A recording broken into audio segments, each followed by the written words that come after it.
اللهم صل وسلم وبارك على سيدنا محمد. مساء الخير يا فراولاتي، عاملين ايه يا حبايب قلبي؟ انا حابه اشكركم جدا جدا لكل اللي بيشجعني وبيشوف الفيديو للاخر، والكمان اللي بيعمل لي لايك وكومنت. ما تحرمش منكم كلكم يا رب، ربنا يبارك لكم ويفرحكم كده زي ما بتفرحوا قلبي. النهارده كده بقى قلت اقوم اعمل معاكم روتين سريع كده واشجعكم، عشان انا عارفه بقى في الشتاء اللي احنا فيه ده كسل كسل يعني حاجه كده. والله العظيم انا كنت قادره، بس قلت لا ما ينفعش هسيبه بقى اكتر من كده، هيبقى ايه رابع. المهم بقى قلت كده ما اقوم اتشجع واغسل البوتاجاز كده، عشان ايه نعمل غدا على السريع كده ونظبط الدنيا. انا قمت كده بقى ايه، اتشجعت وقلت ما اقوم اصور لكم فيديو عشان اشجعكم انتوا كمان، مش الشتا اللي يخلينا نكسل ونسيب المطبخ يضرب يقلب، لا. انا قمت كده سميت بسم الله وتوكلت على الله، الحمد لله طبعا. فقمت غسلت البوتاجاز زي ما انتوا شايفينه كده، خليته فل في ثانيه بقدرة قادر. شفتوا كان عامل ازاي؟ ما كان بقى كنت امبارح عامله الغدا، وقمت الصبح عملت الفطار، وكمان انا متعوده يعني اغسله قبل ما انام على طول. بس امبارح كنت تعبانه جدا والله ومكسله، وكنا بالليل بقى والدنيا ساقعه، وانا اصلا يعني من النوع اللي ما بحبش اغسل مواعين او اي حاجه تحت ميه سخنه، يعني عندي يعني ايدي بقى بتوجعني وكده. ما بحبش ميه سخنه، بحب الميه بتاعه الحنفيه، يعني على طول بشغلها. حتى لو شايفين انا اهوت المفروض اغسل البطاطا اصلا بمية دافيه وكده عشان تنزل الطين اللي فيها، بس لا ما بحبش ان انا استعمل ميه سخنه في اي حاجه، بتضايق والله العظيم مش عارفه ليه. فالمهم كده فقلت ما اقوم ايه بقى اتشجع. نقعت كده البطاطا عشان ايه الفراخ الاول نقعتها، ونقعت البطاطا وعشان تبوش من الطين اللي بيبقى فيها ديت مكان الارض. وقلت كده بسم الله توكلت على الله، وقمت جايه نقع الفرخه اللي هطبخها. وقطعت بصلايه كده، البصل اللي انا بقطعها ديت للبسله. النهارده هنعمل غدا بقى مع بعض كده، بسله وهعمل برضو فراخ ورز. وهعمل حاجة بقى يحلوا بها البطاطا، مفيدة جدا وبتدفي كمان في الشتا ديت، ورخيصة جدا في السوق، وجميلة جميلة بترفع المناعة، وكمان لو عندنا أطفال كويسة جدا لهم. انا بقى البصل الصغنون اللي انا بقشره ده مخصصة كده بحب احط اصلا للفراخ او اللحمة بصل من اللي هو الصغير ده. انما بقى لو هقطعه او هقليه يعني شايفين البصل دمر عيني الصراحة والله، حامي جدا جدا يعني. المهم كده اللهم صل وسلم وبارك على سيدي وحبيبي رسول الله.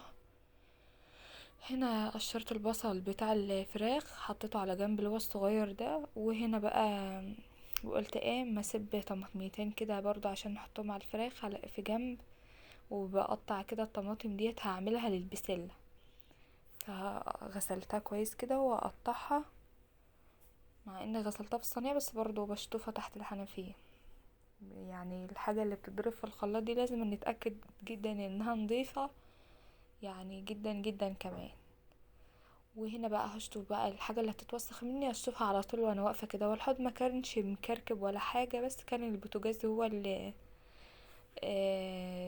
كان مكركب، ومكان الطبخ بتاع امبارح واللبن فار عليه. والدنيا بقى قمت يعني لقيته بايظ خالص الصراحة، زي ما انتوا شفتوا في اول الفيديو كده. ده بالنسبه لي بايظ، انا اصلا ما بسيبش البوتاجاز يتوسخ خالص، على طول اول باول قبل ما انام بكون غسلاه ما شاء الله، يعني بتشجع ما بحبش اسيبه وسخ. وانا حطيت كده هنا الفرخه هنا في الحله اللي انتوا شايفينها ديت، وهعلق برضه هنعمل التقليه بتاعه البسله. الجو ايه بقى ما اقولكوش، سقع موت. هنا بقى انا باخدت الموبايل كالعاده اتصل على جوزي هاتلي كذا وكذا وكذا وانت طالع عشان الحته ساقعه ومش هعرف اسيب الاطفال. هنا بقى انا حطيت معلقه قرفه صغيره كده، ومعلقه فلفل اسمر وورق لورا، وحطيت برضو 4 حبات حبهان اللي هو الهيل. وهسيبها بقى على، وحطيت كده الطماطم والبصل، وهسيبها بقى كده تتشوح وتنزل المية بتاعتها. انا من نوع ما بحبش احط اللحمة او الفراخ في مية مغلية، لا بسيبها تتشوح الاول كده وتنزل العرق مرقتها يعني، وتنشف الدم اللي فيها، وبعد كده ازود لها ميه عشان الشوربه بتاعتها تطلع رايقه وكويسه كده معايا. وهنا بقى اقشر البصل بتاع عفوا انا اقطع البصل بتاع البسله كده زي ما انتوا شايفين، وفضل حته بصله كبيره. وماله برضو حطيتها، مش هيخسر هرميها؟ لا طبعا مش هرميها. كنت جايه حطها للفراخ.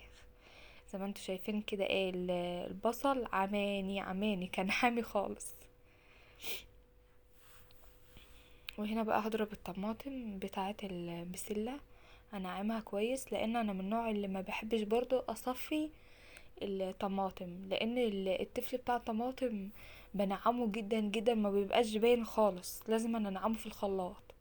بس هو اللي بيدي طعم للصلصة وللأكل كده. لما بصفي بصراحة ما بحسش اللي هو حلو زي ما بيكون بالقشر. بس القشر انا ما سيبهوش كده بيبقى باين في الاكل، لا خالص، يعني بنعمه. الخلاط عندي ما شاء الله اللهم بارك، بينعم الطماطم، بيبقى كأنها متصفية بالظبط.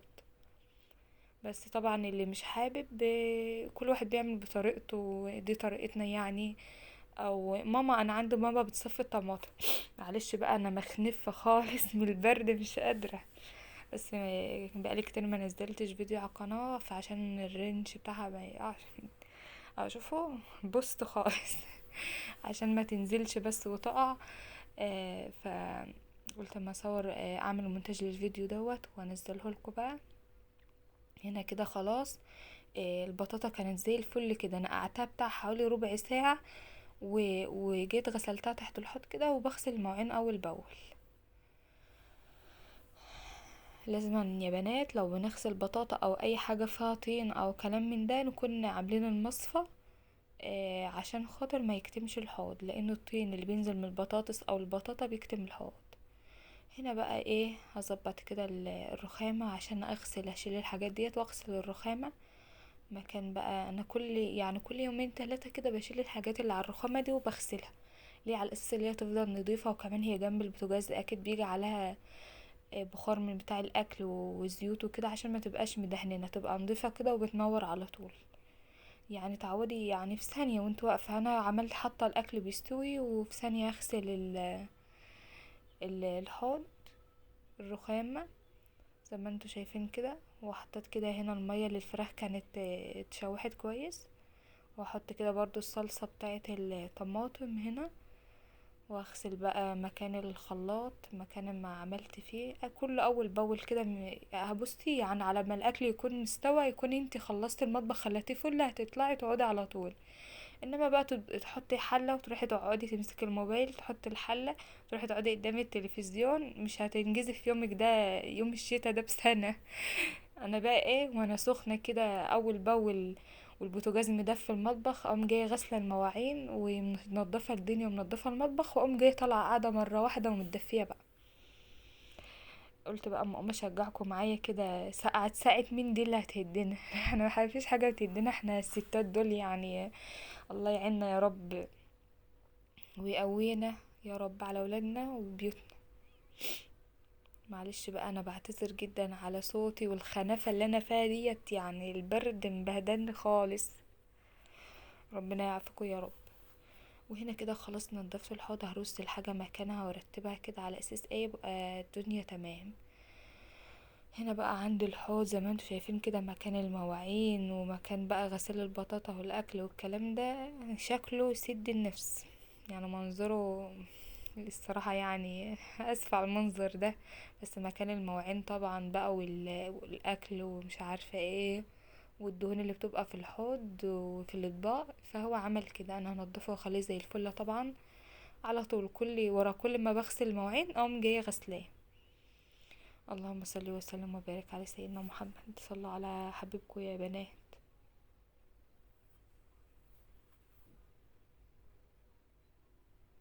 كده بقى خلاص غسلته غسلة حلوة كده.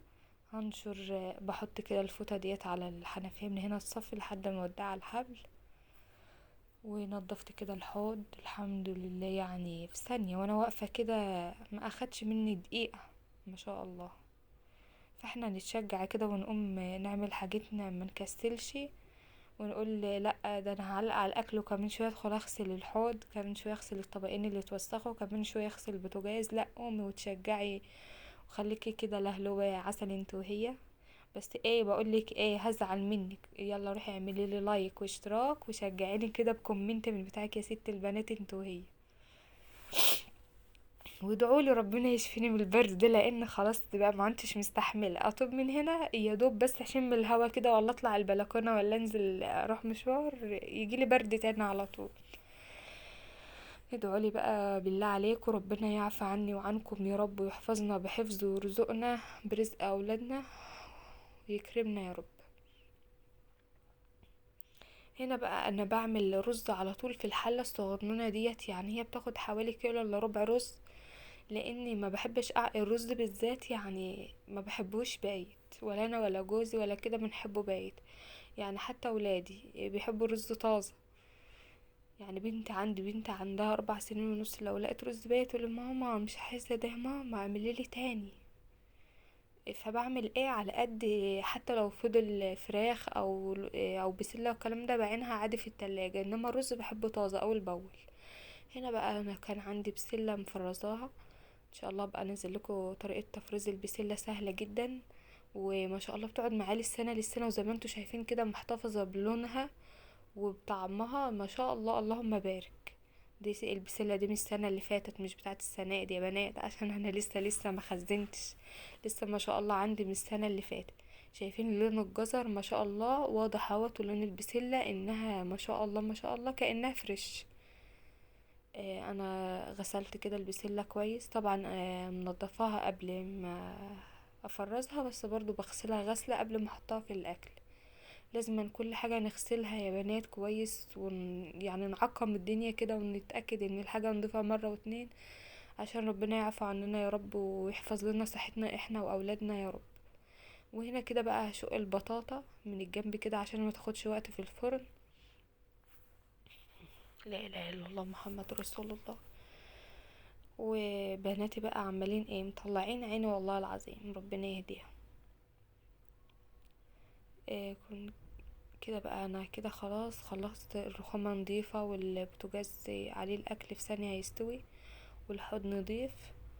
هقوم جايه بقى كنسة المطبخ ومسحاه زي ما انتوا شايفين كده، بمسحه مسحة كويسة كده تطويقة، هو نضيف بس يعني باخده تطويقة بسيط كده على اساس ايه يبقى كل حاجة نضيفة، بقى احس براحة نفسية. يعني ما شاء الله اما بلاقي المطبخ نضيف بدخل بقى اتشجع، اعمل بسبوسة، اعمل كيك، اعمل مش عارفة ايه، اعمل سبونش واسيبها لتاني يوم اقوم ازوقها تورتايه جاتو كده. ببقى متشجعة جدا قوي لما بلاقي المطبخ نضيف كده ورايق، وكل حاجة فيه نضيف. كل حاجة في المطبخ نضيفة يعني. معلش يا بنات البرد مبهدلني. الله المستعان.